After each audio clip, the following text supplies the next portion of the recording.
اسلامی تاریخ 25 شعبان المعظم حضرت ثمامہ بن اسال حنفی رضی اللہ تعالیٰ عنہ سن 6 ہجری میں حضور اکرم صلی اللہ علیہ وسلم نے عرب و عجم کے تمام بادشاہوں کے پاس خطوط لکھے، اس میں ثمامہ بن اسال حنفی کے پاس بھی بھیجا۔ ثمامہ یمامہ کے علاقے کا بادشاہ تھا۔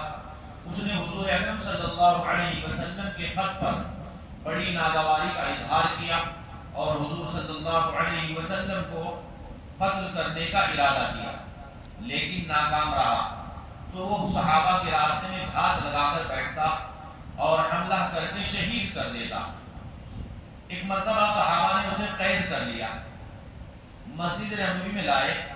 تمام صحابہ چاہتے تھے کہ اسے مقتول صحابہ کے خون کے بدلے میں قتل کر دیا جائے۔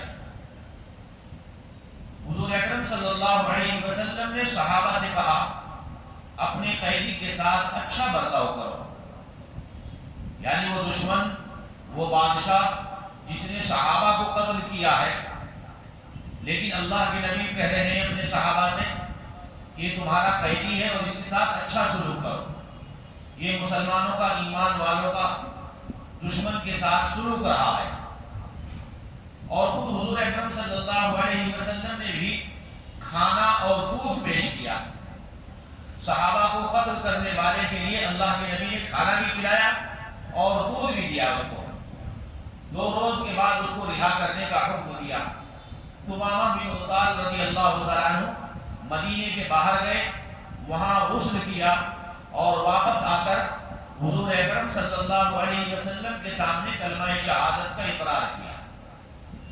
بادشاہ تھا، مسلمانوں کا دشمن تھا، لیکن اللہ کے نبی کا طرز عمل دیکھیے، اس کی مہمان نوازی بھی کی اور اس کو کچھ بھی نہیں کہا، کھانے کو کھانا دیا، دودھ بھی دیا، اور 2 روز کے بعد کہا کہ اس کو چھوڑ دو۔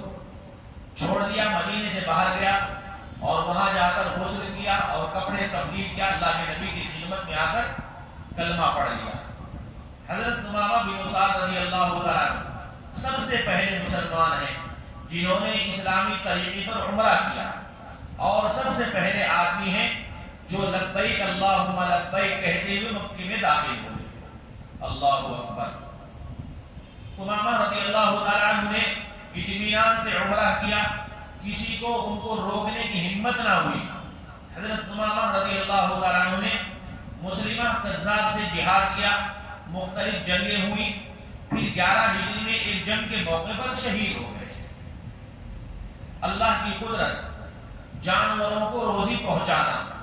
اللہ تعالیٰ نے زمین پر انگنت قسم کے جانور پیدا کیے، جن میں کچھ سمندر میں رہتے ہیں اور کچھ زمین پر، کچھ فضاؤں میں اڑتے ہیں، ہواؤں میں، اور کچھ زمین کے اندر رہتے ہیں۔ غرض یہ کہ اللہ کی مخلوق بے شمار ہیں، لیکن یہ جانور نہ تو کھانے پینے کی چیزوں کو جمع کر کے رکھتے ہیں اور نہ ہی اپنی پیٹھ پر لاد کر چلتے ہیں، بلکہ صبح کو خالی پیٹ اللہ کی زمین پر روزی کی تلاش میں نکلتے ہیں اور شام کو پیٹ بھر کر واپس آ جاتے ہیں۔ غور کیجئے، ان ہزاروں قسم کے جانوروں کے لیے روزانہ روزی کا انتظام کون کرتا ہے؟ قرآن میں ہے کتنے ہی جانور ایسے ہیں جو اپنی روزی اٹھائے نہیں پھرتے، بلکہ اللہ ہی ان کو اور تم کو روزی دیتا ہے۔ ایک فرض کے بارے میں وصیت پوری کرنا۔ قرآن میں اللہ تعالیٰ نے چند وارثوں کے حصے کا ذکر کرنے کے بعد فرمایا، یہ سب ورثہ کے حصوں کی تقسیم میت کی وصیت کی ہوئی چیزوں کو پورا کرنے اور قرض ادا کرنے کے بعد کی جائے گی۔ میت نے اگر کسی کے حق میں کچھ وصیت کی ہو تو وارثوں کو ان کا حصہ دینے سے پہلے میت کے چھوڑے ہوئے مال کے 1/3 حصے سے وصیت پوری کرنا واجب ہے۔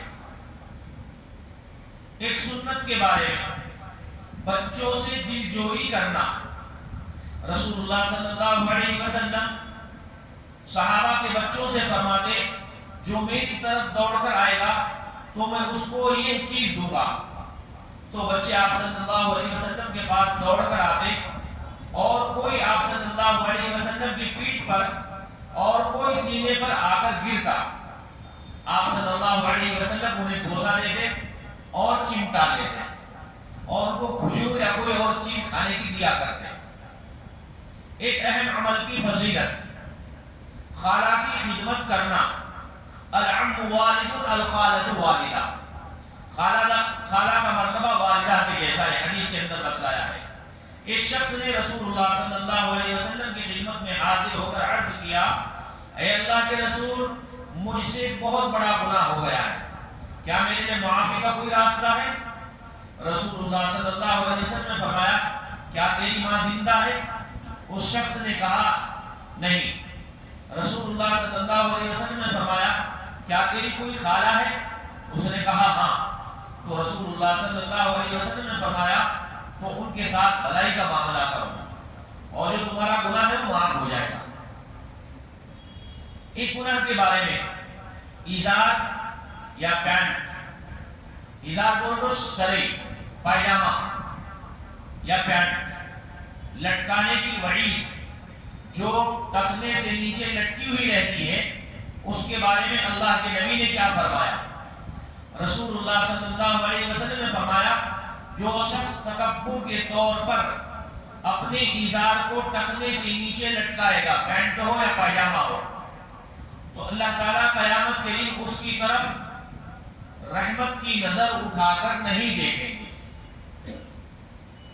دنیا کے بارے میں، دنیا ملعون ہے، دنیا شیطان ہے، دنیا ذلیل ہے۔ رسول اللہ صلی اللہ علیہ وسلم نے فرمایا، دنیا اور جو کچھ دنیا میں ہے سب کا سب ملعون ہے، رحمتوں سے دور ہے، سوائے اللہ کے ذکر اور اس کے ذکر والی چیزیں یا عالم یا طالب علم۔ آخرت کے بارے میں، جنت کی حوروں کا بیان۔ قرآن میں اللہ تعالیٰ فرماتے ہیں، جنت کے باغوں کے محلوں میں نیچے نگاہیں رکھنے والی حوریں ہوں گی، جن کو اہل جنت سے پہلے نہ کسی انسان نے چھوا ہوگا اور نہ کسی جن نے۔